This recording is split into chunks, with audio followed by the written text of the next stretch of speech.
Greetings, ladies and gentlemen. Welcome to Beyond Second Cognition. I'm Beall.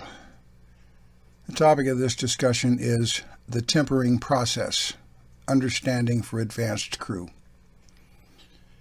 Before I delve into this discussion and provide the explanations I intend to offer our listeners, I want to apprise you all that we are compiling a playlist, if you go to the channel, of the videos that we feel are important enough to revisit. For all intents and purposes, all of the videos have value. But some we feel have more merit for those who are advancing themselves to revisit so they can gain greater understanding. What some of you have learned is that as you moved into this, your perception changes and you start to see more. Revisiting some of these videos will hopefully offer you greater insights where your development is concerned. So on to the topic. A lot of you have been following the videos since we started producing them. You have had the courage to deal with facing down your false perceptions and your false beliefs. A lot of you are reading the books. You're digging deep. You're scraping out the crap from your mental minefields. There is a method to what we are doing. Anyone who has read the Carlos Castaneda books knows that Don Juan made him jump through a lot of hoops in the hope that Castaneda would one day get it and turn into what Don Juan called a sorcerer or a spirit warrior. In a similar manner, we're doing the same thing with our work. What we are doing is putting the burden of growing yourself, strengthening yourself, and ridding yourself of all the emotional programming and deadweight left behind by the virus. Now, something I want to point out to all of you. Every one of you has had to deal with cognitive dissonance, facing certain perceptions of reality that you thought were real, your belief systems or whatever. Many of you have faced more than one bout of cognitive dissonance as more and more of your beliefs are eroded. This is why we put the video out, Why Eroding Beliefs is Important. I want you all to ponder this for a moment. If you have gone through these bouts of cognitive dissonance and how uncomfortable it makes you feel and how much it disrupts your world when you have to let those beliefs go, you need to understand this. That's only dealing with one belief, one idea, one ideology. And each one of those was highly uncomfortable, very disconcerting. The reality bite was a son of a bitch. And you all know that because you've experienced it. Now, the reason you go through this process of eroding beliefs is to prepare you to step into the new reality. And I want you to ponder this very seriously at this point, ladies and gentlemen. Particularly those of you who have been doing this work for a while and are going to have greater understanding. If you're new to the network, you're just going to have to do the work and get caught up. But I'm going to put the explanation out here anyway as to what this process is about.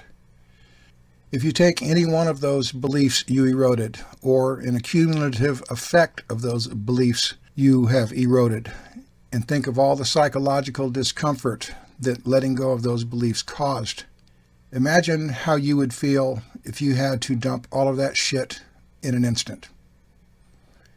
Do you think you could handle the cognitive disruption if you had to let go of everything all at once? The answer to that is a natural no. You couldn't handle it any more than I personally could. Stepping into the greater reality is going to have that kind of impact. No matter how many of your beliefs you have eroded, stepping into the greater reality is still going to hit you hard, as I've already noted in a previous video. So imagine, with all this clearing done, if stepping into the new reality or the larger reality is going to have that kind of impact, what it would do if you were carrying this baggage of beliefs around with you. It would be so psychologically disruptive that people would go mad. So this erosion process is designed to lighten the baggage So even when you do face that shock of stepping into the greater reality, you're not going to be shocked like you have with every bout of cognitive dissonance. Every bit of this belief baggage you dump is that much less that you're going to have to confront when you cross that threshold. What we have been guiding all of you to do on your own is we're running you through a form of basic training. You have been in charge of the speed of your advancement. You have been your own drill sergeants. This is a process of tempering. You're taking tinfoil of the false illusion world of first cognition and you're turning it into steel if you stay with this process. And you are tempering yourselves in preparation for stepping into the greater reality by letting go of the illusionary beliefs, by going through the psychological discomfort of letting them go in stages.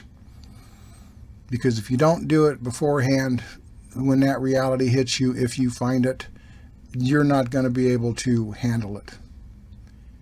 And in all honesty, I think some people that have really gone off the deep end, that are hopelessly insane, I think they got a glimpse of that reality and they didn't have any way to contend with it, carrying all the beliefs and programming they did when they got the peek into that reality.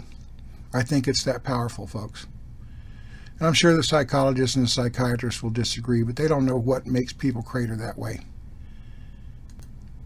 But the magnitude of stepping into that reality would have the capability of doing that had you not gone through this tempering process that we're walking you through with the videos and the books. You're being prepared. You're being polished up as much as possible to cross that threshold without every belief you ever harbored being challenged in an instant. Because even when you erode what you have eroded, there's still going to be that major impact. It's still going to have that effect when you finally see it and it dawns on you. So every bit of this eroding of beliefs is necessity. It's you tempering yourself, turning yourself from tinfoil into steel, so you can bear the weight of that reality and the responsibility of dealing with it that comes with it. So if any of you have wondered why we're doing what we're doing, what the method is to the madness, this is what the methodology is, and this is what it's leading you to, provided that you can stay with it, find your inner strength, and cross that threshold to be able to deal with that larger reality. I felt you were owed this explanation because enough of you have been working this path for a while, and we get caught up in the clearing process. We don't always have the foresight to see very far down the road. We look at what we're working on, what we feel we need to take care of now, and we don't really see the long-term picture. And some of you have been working this long enough and have eroded enough of your stuff that it's time to understand the long-term picture of what's taking place and what we're providing you. You're doing the work. We're just providing the tools. It is you that has to turn yourself into steel or titanium to cross that threshold. But that's what this whole thing is all about. Just like Don Juan ran Castaneda through his hoops, then the method that he tried to free Castaneda from the shackles of his mind, we're doing the same thing in a different manner so you can free yourself from those same shackles. I figured you were all entitled to this, especially you advanced folks that are moving up to the intermediate levels, so you know what the long picture is. For those of you doing the work, stay the course and don't give up on yourselves. And don't forget to check out the channel and the selected playlist. You will find it very revealing on review. Thanks.